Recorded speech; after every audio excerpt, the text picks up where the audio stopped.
Hello friends, ഇന്ന് നമുക്ക് ഉച്ചയൂണിന് എന്താണെന്ന് നോക്കിയാലോ. എല്ലാവരും ഭക്ഷണം കഴിച്ചില്ലേ? ഇന്ന് ചക്കക്കുരു മാങ്ങയും കൂടിയിട്ട് തേങ്ങ അരച്ചിട്ടുള്ള ഒരു ഒഴിച്ചുകറി, പിന്നെ നമ്മുടെ വീട്ടിൽ തന്നെ ഉണക്കിയെടുത്ത കൊണ്ടാട്ടം മുളക്,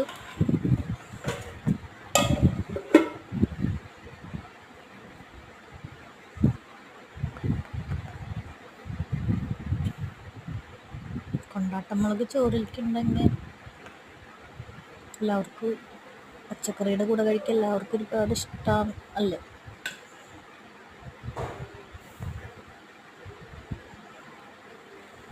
പിന്നെ പപ്പടം, പിന്നെ